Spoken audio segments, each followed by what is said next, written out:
एक टाइम पे इंडिया के सबसे सक्सेसफुल और रिचेस्ट एंटरप्रेन्योर जिन्हें पूरी दुनिया मानती थी, जिन्हें इंडिया का लिकर किंग कहा जाता था, और वो अपने स्टाइल और रिच पर्सनैलिटी की वजह से पूरे वर्ल्ड में फेमस थे। तो ऐसा क्या हुआ कि वही विजय माल्या को आज पूरी दुनिया चोर कहती है? तो आज हम डिस्कस करने वाले हैं the rise and fall of Vijay Mallya.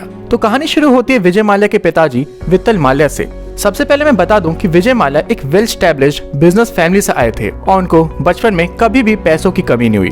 तो वित्तल माल्या जी जो स्टार्टिंग से ही बहुत अच्छे इन्वेस्टर और बिजनेसमैन थे, इन्होंने यूनाइटेड ब्रूअरीज लिमिटेड नाम की एक कंपनी में इन्वेस्टमेंट की। स्टार्टिंग में कुछ परसेंटेज खरीदते हुए यूबीएल ग्रुप जो लिकर्स और ब्रूअरीज में एक एस्टैब्लिश्ड ब्रांड था, उसमें वो मेजॉरिटी स्टेक होल्डर बन गए और काफी टाइम काम करने और एक्सपीरियंस लेने के बाद उनको इस कंपनी का चेयरमैन बना दिया गया। ये वो टाइम था जब लिकर और बियर्स में सिर्फ बाहर की कंपनीज हुआ करती थी, इंडियन ब्रांड्स का कोई नामो निशान ही नहीं था। तो इन्होंने एक होम ग्रोन बिजनेस की अपॉर्चुनिटी को काफी पहले देखते हुए यूबीएल को काफी बड़ा किया और काफी सक्सेसफुल जर्नी के बाद वित्तल माल्या जी की 1983 में डेथ हो गई। उस टाइम इस ग्रुप का टर्नओवर 350 करोड़ था। तो इस डेथ के बाद इतने बड़े एम्पायर का पूरा बोझ आ गया 27 साल के विजय माल्या पे। विजय माल्या में स्टार्टिंग से ही कुछ बात थी, वो मात्र 27 साल की उम्र में ही एक बहुत एक्सपीरियंस बिजनेसमैन से भी आगे की सोच रखते थे। इसीलिए यूबीएल के सीनियर्स का भी कहना था कि ये यंग चेयरमैन यूबीएल को बहुत बड़े मुकाम तक ले जाएगा और इसमें वो एक्स फैक्टर है जो यूबीएल को मल्टीनेशनल ब्रांड बना सकती है। और यही बिजनेस सेंस कुछ सालों में यूबीएल ग्रुप के रेवेन्यू और प्रॉफिट में दिखने लगा।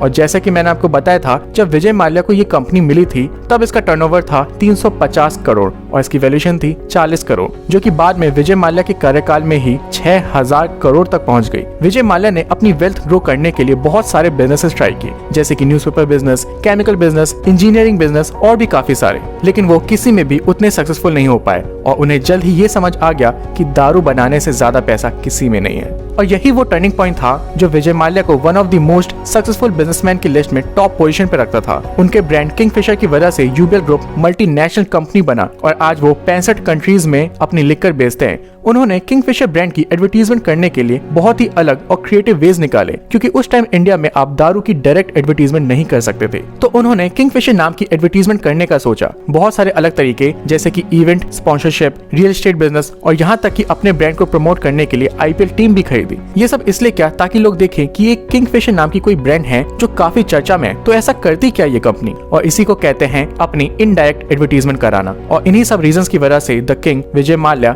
बिजनेस की अलग ऊंचाइयों को छू रहे थे और उन्हें 2015 में यूबीएल ग्रुप के लिए world second largest liquor manufacturers का खिताब मिला। और इतने बड़े बिजनेस एम्पायर को इतने सक्सेसफुल तरीके से चलाने की वजह से कैलिफोर्निया यूनिवर्सिटी ने उन्हें डॉक्टरेट ऑफ बिजनेस एडमिनिस्ट्रेशन की डिग्री भी दी।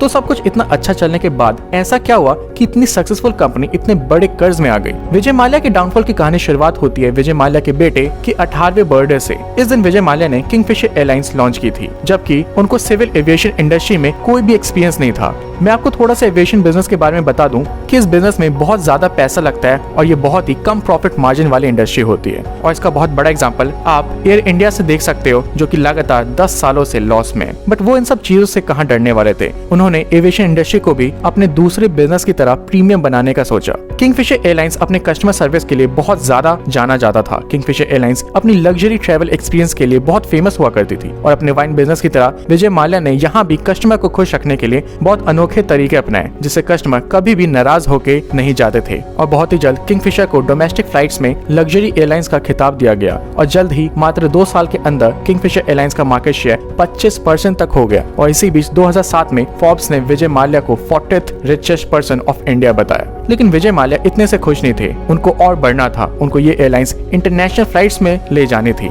एविएशन का एक रूल है कि जब तक आपके पास 5 सालों का डोमेस्टिक एक्सपीरियंस नहीं होता, तब तक आप इंटरनेशनल फ्लाइट्स में नहीं जा सकते। लेकिन इंतजार तो विजय माल्या के फितरत में ही नहीं था। वो किंगफिशर एयरलाइंस को एक इंटरनेशनल ब्रांड इतनी जल्दी बनाना चाहते थे कि उन्होंने एक loss making international airlines air Deccan को एक्वायर किया। एयर डेक्कन एक लो कॉस्ट एयरलाइंस थी, तो वो किंगफिशर जैसी प्रीमियम एयरलाइंस का लेवल मैच नहीं करती थी। इसी वजह से विजय माल्या को इस एयरलाइंस को एक नया नाम किंगफिशर रेड देना पड़ा, जिसके टिकट का प्राइस किंगफिशर से काफी कम था। इसी कम प्राइस होने के कारण किंगफिशर लॉस में जाने लगी। और जैसा कि कस्टमर सेटिस्फेक्शन माल्या जी का सबसे पहला मोटो था, तो किंगफिशर रेड में भी उन्होंने ऐसी फैसिलिटीज देना स्टार्ट कर दिया। जैसा कि मैंने आपको पहले ही बताया था कि एयरलाइंस एक लो प्रॉफिट मार्जिन इंडस्ट्री है, तो किंगफिशर पहले से ही उसमें लॉस बना रहा था और किंगफिशर रेड के आ जाने से वो लॉस और बढ़ गया। लेकिन गलती यहाँ हुई कि किंगफिशर रेड में भी विजय माल्या ने अच्छे फीचर्स दे दिए थे और उसका टिकट का प्राइस किंगफिशर एयरलाइन से काफी कम था। था, जिससे बहुत से लोगों ने किंगफिशर छोड़ के किंगफिशर रेड में ट्रैवल करना स्टार्ट कर दिया। विजय माल्या ने पहले ही एयर डेकन को परचेज करने के लिए लोन लिया था और फिर उनको डेली ऑपरेशन कॉस्ट के लिए भी लोन लेना पड़ गया। धीरे धीरे किंगफिशर रेड की पॉपुलैरिटी इतनी बढ़ गई कि लोगों ने किंगफिशर में जाना ही छोड़ दिया, क्योंकि लोगों को लगने लग गया कि थोड़े से एक्स्ट्रा फैसिलिटीज के लिए हम इतने ज्यादा पैसे क्यों दें। और फिर किंगफिशर का पूरा गेम ही बदल गया और इसी वजह से जब उनकी मजबूरी हो गई तब उन्होंने किंगफिशर रेड के भी प्राइसेस बढ़ा दिए।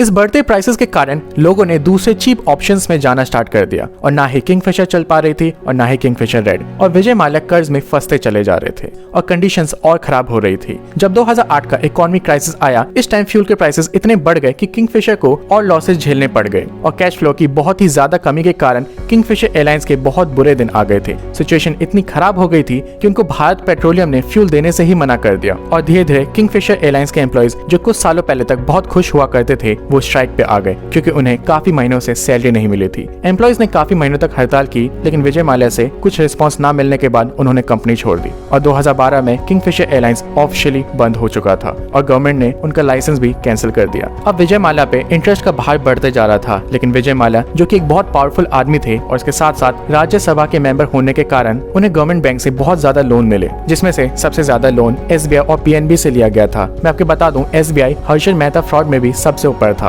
विजय माल्या ने कुल मिला के 17 अलग अलग बैंक से लोन लिए और कॉन्टिन्यूसली नोटिस के बाद भी वो लोन नहीं चुका पाए थे। सारे लोन और इंटरेस्ट को मिला के उन पे 9,000 करोड़ का कर्ज आ गया और इन सारी चीजों से बचने के लिए विजय माल्या को एक ही रास्ता दिखा। 2016 में विजय माल्या भाग के ब्रिटेन चले गए और आज उनका नाम इंडिया के मोस्ट वांटेड लोगों की लिस्ट में एक है। यहाँ पे 9,000 करोड़ का फ्रॉड करने के बाद विजय माल्या ब्रिटेन में आराम से जिंदगी बिता रहे हैं और इंटरनेशनल लॉज की वजह से हम उनका ज्यादा कुछ बिगाड़ भी नहीं सकते। तो ये थी कहानी इंडिया के one of the biggest fraudsters की। आपको ये सब जान के कैसा लगा कमेंट्स में प्लीज बताइए। Thank you so much for watching.